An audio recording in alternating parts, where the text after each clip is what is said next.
जय श्री महाकाल. शेतकरी सुखी तर देश सुखी. शेतकरी मित्रांनो, आज आपण आलोय डकांबे गावी गोपीनाथ आव्हाड यांच्या प्लॉटवर. मागचा व्हिडिओ आपण बनवलेला होता आणि आता हार्वेस्टिंग चालू आहे आणि हार्वेस्टिंगचे आपले जे काही पेरूची आहे ते काय दर ठरलेले आहे ते पण जाणून घेणार आहे आणि बेसल डोसचं नियोजन पण त्यांनी केलेलं आहे, तर ते आपल्याला सांगणारच आहे. नमस्कार, माझं नाव गोपीनाथ कचरू आव्हाड ढकांबे.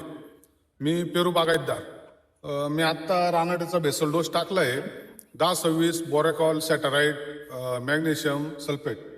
आणि मागच्या जून महिन्यापासून प्लॉट चालू आहे आपला. तर आत्ता ऑगस्ट चालू आहे, 14 महिने झाले कंटिन्यू माल चालू आहे. आत्तापर्यंत मॅक्झिमम 35 ते 40 टन माल गेलेला आहे. आणि आत्ता सुद्धा आज हार्वेस्टिंग झालेली आहे मालाची. आज मालाचा भाव 65 ते 70 रुपयाच्या दरम्यान आहे. 70 रुपये भाव लागेल असा आज अंदाज आहे. तर आपण बघू शकतो मित्रांनो, ते 65 पासून ते 70-75 पर्यंतचे दर आहे. तर मालाच्या क्वालिटीवर डिपेंड आहे सर्व. त्या हिशोबाने त्यांचा दर ठरवला जाणार आहे. शेवटचा जवळपास आता अजून एक तोडा होईल ना, 2-3 तोडे होते. 2-3 तोडे अजून होणार आहे.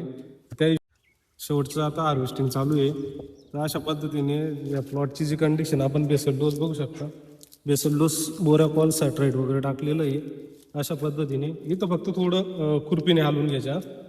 जे आता टाकलेलं होतं हे पावसात टाकलं गेलेलं होतं. या हिशोबाने आपण बघू शकता का आता हार्वेस्टिंग पूर्ण झालेली आणि वरचा जो माल आहे परत हे बघू शकता. अशा पद्धतीने कंटिन्यू हार्ड छाटणी घेतलेली नाही आहे आणि कंटिन्यू मालाची जी काही क्वालिटी आता परत फॉर्मिंगला आलेला आहे प्लॉट.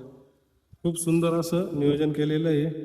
आणि बेसल डोसमध्ये त्यांनी घेतलेलं आहे 10-26-26 एक 100 किलो, बोरॅकॉल 20 किलो आणि सॅटरेट 80 किलो, मॅग्नेशियम सल्फेट एक 25 किलो आणि पोटॅशियम सोनेट 25 किलो असं बेसल डोसचं नियोजन केलेलं होतं.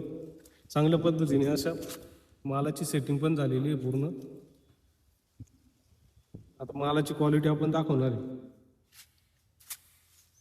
शेतकरी मित्रांनो, आपण बघू शकता पॅकिंग पूर्ण झालेली आहे. मालाची क्वालिटी बघू शकता. जवळपास 200 ग्रॅमपासून तर जवळपास 450-500 ग्रॅमपर्यंत फळ आहे.